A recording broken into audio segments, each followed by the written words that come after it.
नमस्ते एवरीवन। आज आप सबका फिर से इस वीडियो में स्वागत है। आज हम फिर लॉ ऑफ अट्रैक्शन के बारे में कुछ बातें करने जा रहे हैं, जिसमें मैं आपको आज मुख्यतः विजुअलाइजेशन की इम्पोर्टेंस के बारे में बताने जा रहा हूँ। इन दिनों मैंने बहुत सी बुक्स लॉ ऑफ अट्रैक्शन के ऊपर पढ़ी हैं, जैसे बॉब प्रॉक्टर की हो गई, नेविल गोडार्ड की हो गई, और भी हो ओपनो की हो गई, जीरो लिमिट, हवाईयन प्रैक्टिस जो होता है। बहुत सी किताबें मैंने एक्सप्लोर किया, अंडरस्टैंड किया कि और क्या क्या चीज़ मैं अपनी प्रैक्टिस में इंक्लूड कर सकता हूँ। मैं जब भी मेडिटेशन या फिर लॉ ऑफ अट्रैक्शन की चीज़ें पढ़ता हूँ, या फिर कोई ऑनलाइन रिसोर्सेज है या कोई कोर्स है जिसे मैं खुद प्रैक्टिस करता हूँ, जो भी टेक्निक्स हैं, तो जो भी मैं इस वीडियो में बताता हूँ या अपने पुराने वीडियो में जो बताता हूँ, वो मैं खुद पर ही अभ्यास करता हूँ। और इस वीडियो में बताने का अर्थ ये है कि अगर कोई प्रैक्टिस करे तो उनको भी बेनिफिट मिल सकता है। मुख्यतः जो मैं प्रैक्टिस करता हूँ उसी को शेयर करता हूँ यहाँ। प्रैक्टिस करना ना करना आपके ऊपर है, इससे कोई प्रॉब्लम तो नहीं होगी, लेकिन लॉ ऑफ अट्रैक्शन या मेडिटेशन, ये दोनों अभ्यास जो है आपको एक पॉजिटिव माइंडसेट की ओर लेके जाती है, विच इज़ गुड, जो कि बहुत अच्छा है। आप एक नेगेटिव माइंडसेट से पॉजिटिव माइंडसेट के ऊपर जाएं तो बहुत अच्छा है। और कोई भी ध्यान की विधियाँ या मेडिटेशन की विधि आप करेंगे, वो आपको पॉजिटिव माइंडसेट के उधर लेके जाएगी। मेडिटेशन का बहुत स्तर है। आप जब बिगिनर स्टेट पे रहेंगे तो मेडिटेशन आपको सबसे विरक्त या सबसे अलग नहीं करेगा, आपके माइंडसेट को पॉजिटिव करेगा। एक बहुत एडवांस लेवल हो जाएंगे तब वैराग्य की भाव आती है।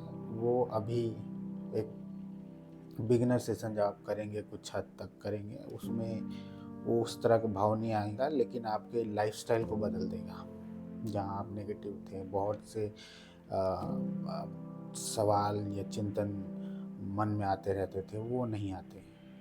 ये मैं थोड़ा सा अपने वीडियो में स्टार्टिंग में समझा रहा हूँ कि मेडिटेशन और लॉ ऑफ अट्रैक्शन के बेनिफिट्स क्या क्या हैं। सिर्फ मैनिफेस्ट करना ही नहीं, आपके जीवन को पॉजिटिव वे में लेके आना भी एक तरह का बहुत बड़ा मैनिफेस्टेशन है।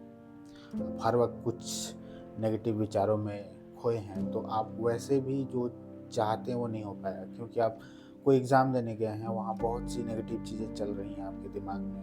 अगर आप 4 क्वेश्चन आपको मालूम है तो वहाँ आप शायद 2 या 3 ही कर पाएँ, क्योंकि बहुत सी नेगेटिव चीज़ें चल रही हैं, कुछ आप भूल सकते हैं। लेकिन अगर आप ये समझिए कि आप पॉजिटिव माइंडसेट के साथ गए हैं, आपको 4 क्वेश्चन पूछा गया है, चारों क्वेश्चन आते हैं, आप पॉजिटिव है तो कुछ नेगेटिव नहीं आ रहा है, तो आप बहुत आसानी से उस क्वेश्चन का आंसर करके आएंगे। तो यही चीज़ें मैं बताना चाह रहा हूँ, ये पॉजिटिव माइंडसेट और नेगेटिव माइंडसेट में क्या अंतर है। और एक आम आज की दुनिया में जो 99% लोग हैं, वो नेगेटिव माइंडसेट से ही कुछ ना कुछ हो ही रहा है उनके लाइफ में, तो हमेशा कुछ ना कुछ नेगेटिव चलता रहता है विचार। उससे बचने का तरीका ही आपको मेडिटेशन या लॉ ऑफ अट्रैक्शन में आपको सिखाया जाता है। देखिए, लॉ ऑफ अट्रैक्शन आपको बताता है, इसके 3 मुख्य हैं कि आपको बिलीव करना है, आस्क करना है और फिर रिसीव करना है, ये तीनों हैं। लेकिन ये तीनों में सबसे इम्पॉर्टेंट जो, ये तो 3 स्टेप्स हैं, उसमें सबसे इम्पॉर्टेंट चीज़ जो है, जब इनर डिटेल में जाएंगे तो आप देखेंगे अफर्मेशन लोग कहते हैं, पॉजिटिव थिंकिंग रहते हैं, ग्रैटिट्यूड का भाव रखते हैं और विजुअलाइज करते हैं। इन सब में सबसे इम्पॉर्टेंट जो एस्पेक्ट होता है विजुअलाइज करने का, यानी डे ड्रीमिंग कह सकते हैं आप इसे, या फिर जो नहीं हुआ है उसको ऑलरेडी हो चुका है उसे देखने का अभ्यास कहते हैं। और ये आसानी से नहीं होता है, आप चाहें आज अब ऐसे बैठ जाएं और चाहें कि जो भी आपकी इच्छा है वो पूर्ण हो गई है और उसको आप देखें। ये कहना आसान है, लेकिन ये इतनी आसानी से विजुअलाइज आप नहीं कर पाएंगे। ये वही बात हो गई, नेगेटिव चीज़ें चल रही हैं तो आप अच्छी चीज़ें कैसे विजुअलाइज कर पाएंगे। इसलिए विजुअलाइजेशन एक पूरा कोर्स होता है, जिसे अगर आप अपने लाइफ को पॉजिटिव वे में लेके जाना चाहते हैं तो विजुअलाइजेशन के एक सेट ऑफ स्टेप्स होते हैं जिसे आपको फॉलो करना चाहिए। अगर आप फॉलो करेंगे विजुअलाइजेशन के सेट ऑफ स्टेप्स तो आप धीरे धीरे विजुअलाइजेशन कर पाएंगे, और जितना अच्छा विजुअलाइज कर पाएंगे उतने अच्छे आप अपने लाइफ को आगे लेके जा सकते हैं। तो अभी स्टेप्स क्या हैं, मैंने स्टार्टिंग में ही बोला कि आज मैं ज़्यादा विजुअलाइजेशन के ऊपर ही बात करूँगा, क्योंकि जब आप अपनी इच्छाओं को पाना चाहते हैं, इस जो पा सकते हैं उसी दायरे के अंदर में, तो उसमें जो है विजुअलाइजेशन आपका बहुत मदद करता है। क्योंकि आप कुछ भी देख लीजिए, कोई भी साइंस इन्वेंशन जो होते हैं वो पहले दिमाग में आते हैं फिर इन्वेंट किए जाते हैं। पहले दिमाग में ही नहीं आएगा तो इन्वेंट कहाँ से होगा। जिसने बल्ब का आविष्कार किया, कहीं ना कहीं दिमाग में उसने सोचा होगा कोई ऐसी चीज़ होगी जिसमें लाइट में जला पाऊँगा। जिसने प्लेन का आविष्कार किया होगा उसने पहले कभी ना कभी सोचा होगा या कुछ रेफरेंस उसके पास होगा कि मैं हवा में उड़ सकता हूँ। ऐसे बहुत से आविष्कार जो हैं वो पहले दिमाग में आते हैं, उसके बाद रियल स्तर पे आते हैं। कहने का अर्थ ये है कि जब तक आप अपने मस्तिष्क में उस चीज़ को होता हुआ नहीं देख लेंगे वो रियलिटी में आपका नहीं बन पाएगा। अर्थ यही है, लेकिन देखें कैसे। आप बहुत परेशानी में चल रहे हैं और आप कहा जाए देखिए कि आपका सब कुछ सही है, ये रियलिटी में संभव नहीं होता है इतनी आसानी से। कुछ लोग कर लेते हैं, मैक्सिमम लोग नहीं कर पाते हैं। कर क्यों नहीं पाते हैं? क्योंकि आपको प्रैक्टिस नहीं है वो करने की। पहला चीज़ तो है कि आपको अपने लिए कम से कम 15 से 20 मिनट दिन में 2 बार निकालना पड़ेगा। जिस वक्त आप कोई काम नहीं कर रहे हो, सिर्फ अपने लिए दे रहे हो। उसके बाद दूसरा स्टेप क्या है, आपके पास एग्जैक्ट कंटेंट हो कि आपको क्या विजुअलाइज करना है। ये नहीं कि रोज भूल रहे हैं। आपको मालूम है कि आपको क्या अचीव करना है, लेकिन उसको एक स्टोरी लाइन में कैसे फॉर्म करके देखना है, विजुअलाइज करना है, वो आपको नहीं मालूम है। तो रोज आप जब विजुअलाइज करने बैठ रहे हैं तो कहानियाँ बदल जा रही हैं।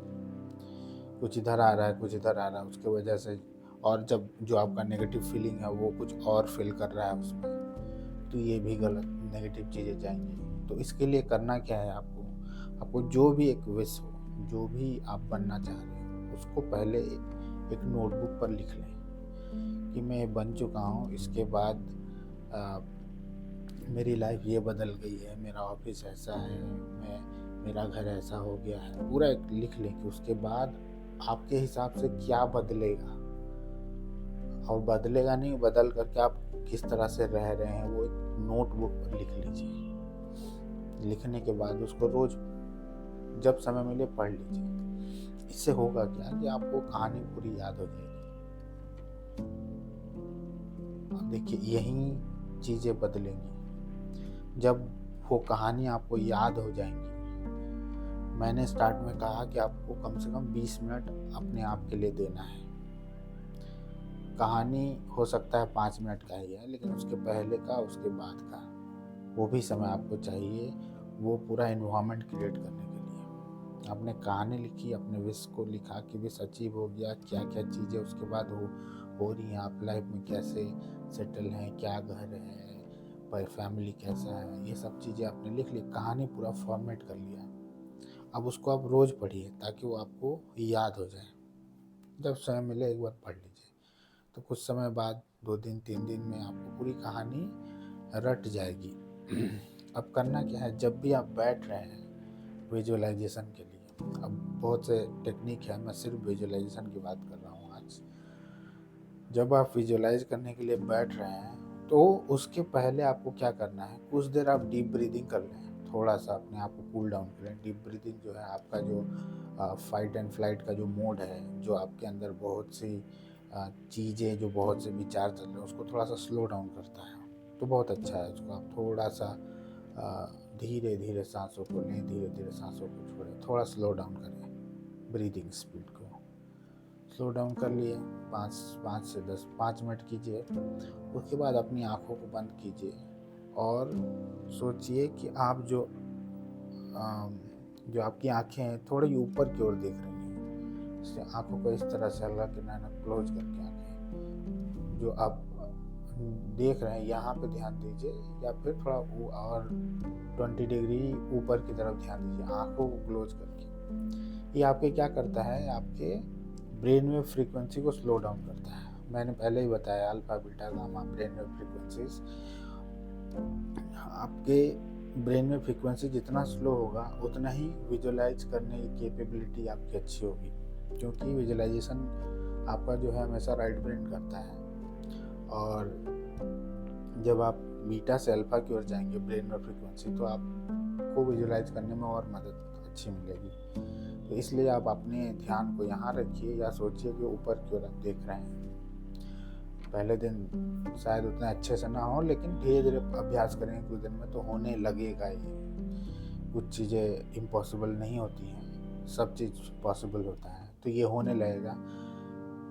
आप थोड़ा ऊपर देख रहे हैं। अब जो आप कहानी लिखे हैं उसको मन में पढ़ लीजिए उस कहानी को, क्योंकि आप सोचेंगे कि जो कहानी लिखे हैं वो आप देख लें पहले दिन तो शायद ना हो। पढ़ लीजिए और कुछ आप उसमें से देखना भी चाहें, कोशिश कीजिए कुछ दिख जाए जो भी आपने लिखा है। मैं ऑफिस में, मेरा चेयर यहाँ है, मेरा केबिन है, कुछ भी देखने का कोशिश कीजिए पहले दिन। जितना दिख जाए उतना सही है, ना दिखे तो ठीक है।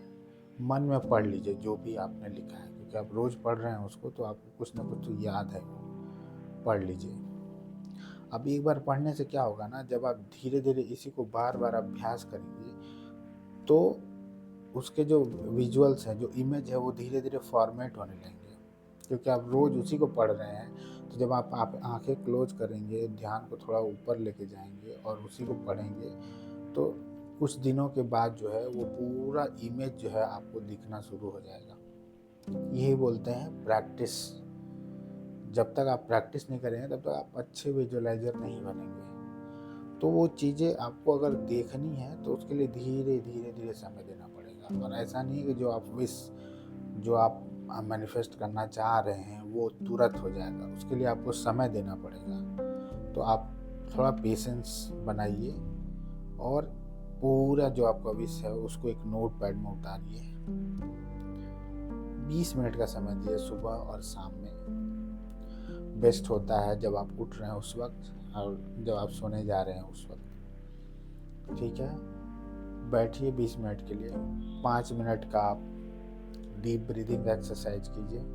उसके बाद अपनी आंखों को बंद कीजिए, थोड़ा सा ध्यान को ऊपर की ओर रखिए और फिर जो कहानी आपने बनाई है उसी को पढ़ लीजिए, सिर्फ पढ़ लीजिए, क्योंकि ये अपने आप विजुअल होने लगेगा। कुछ समय के बाद आप खुद धीरे धीरे हर चीज़ें जो लिखी हैं उसको आप देख पाएंगे। कुछ समय दिए, हफ्ते दिन, 10 दिन दीजिए। जब आप विजुअल करने लगेंगे तो वो जो आपका मैनिफेस्टेशन है वो धीरे धीरे रियलिटी की ओर बढ़ना शुरू करेगा, क्योंकि हर चीज़ कनेक्टेड है। अगर मैं हवाईयन टेक्निक हो ओपनो की बात करूं, वो कहता है कि हर चीज़ कनेक्टेड है। जैसी आपकी फ्रीक्वेंसी होगी वैसे आप रेजोनेट करेंगे, और फ्रीक्वेंसी आपकी जो है विजुअलाइजेशन से ज़्यादा रेजोनेट करेगी, क्योंकि वो राइट ब्रेन एक्टिविटी का हिस्सा है। राइट ब्रेन जो है आपके सबकॉन्शियस से डायरेक्ट कम्युनिकेट कर सकता है। तो आपने जो है कहानी को पढ़ा और इसका निरंतर अभ्यास करना शुरू किया, तो पहले चीज़ कि आपको ये पॉजिटिव की ओर लेके जा रहा है, माइंडसेट आपका पॉजिटिव करेगा। डीप ब्रीदिंग कर रहे हैं, एक समय में आप ये विजुलाइज करें कि आपकी विश पूरी हो चुकी है। फिर उसके बाद एंड जब आप पूरा कहानी पढ़ लीजिए, फिर उसके बाद जो एंड है उसमें भी थोड़ी डीप ब्रीदिंग करके थोड़ा 5 मिनट ग्रैटिट्यूड का अभ्यास कीजिए। ग्रैटिट्यूड मतलब जो भी आपके पास है उसको थैंक यू बोलिए कि मेरे पास ये होने के लिए I am very thankful for that. ये अभ्यास कर लीजिए। जब इतना सारा अभ्यास आप डेली करने लगेंगे तो आप खुद महसूस करेंगे कि आपके लाइफ में बहुत सी बदलावें शुरू हो गई हैं। समय लगता है हर चीज़ में, आपको समय देना पड़ेगा। अगर आप समय देंगे तो आपके लाइफ में बहुत सी चीज़ें बदलना शुरू हो जाएंगी। तो लॉ ऑफ अट्रैक्शन और मेडिटेशन जो है किसी के भी लाइफ को चेंज करने में बहुत मदद करता है। चेंज इन द सेंस सिर्फ पैसा और इच्छा पूर्ति ही नहीं होती, आपका मन शांत करना भी बहुत बड़ी चीज़ है। अगर आपका मन आपको पता होना चाहिए कि जो मनुष्य के शरीर में जितनी भी रोगियां होते हैं उसमें ज़्यादातर मेजॉरिटी ऑफ जो डिजीज आता है शरीर में वो साइकोसोमेटिक होता है, यानी मन के प्रभाव के कारण ही वो रोग उत्पन्न होते हैं। तो आप समझिए कि अगर आपका माइंड पॉजिटिव है तो उस मेजॉरिटी ऑफ रोगों को आप रोक सकते हैं। समझ रहे हैं? इसलिए बहुत ज़रूरी है कि आप अपने फ्री समय में मेडिटेशन का अभ्यास कीजिए, लॉ ऑफ अट्रैक्शन का अभ्यास कीजिए, विजुअलाइजेशन अपनी स्ट्रॉन्ग कीजिए। जब भी आप नेगेटिव फील हो बैठ जाएं 10 मिनट के लिए और अपने आप को हमें एकदम अच्छा, स्वस्थ और पॉजिटिव एनवायरनमेंट में देखिए। विजुअलाइज करने का अभ्यास कीजिए। कैसे आप कहें कैसे होगा? यही अभ्यास जो मैंने अभी बताया है।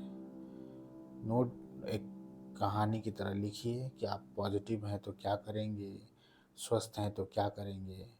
उसको बार बार पढ़िए जबकि याद हो जाए।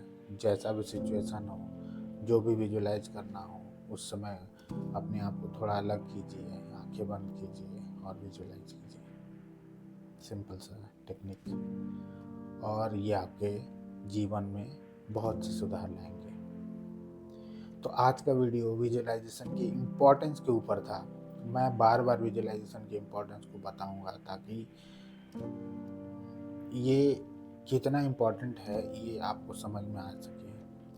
तो अभ्यास कीजिए, और अगर मेरा वीडियो पसंद आया हो तो इसे लाइक कर दीजिएगा, सब्सक्राइब कर दीजिएगा।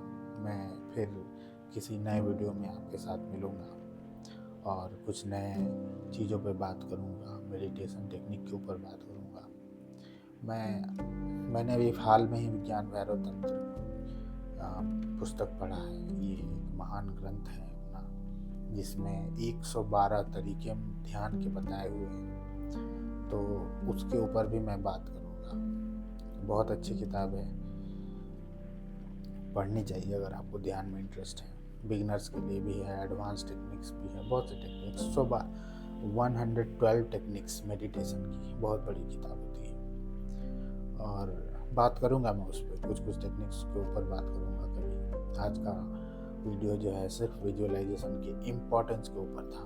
तो आज का वीडियो मैं यही समाप्त करता हूँ, और फिर मैं आपको किसी और दूसरे वीडियो में मिलूँगा किसी और टॉपिक के ऊपर। तब तक के लिए धन्यवाद। Thank you.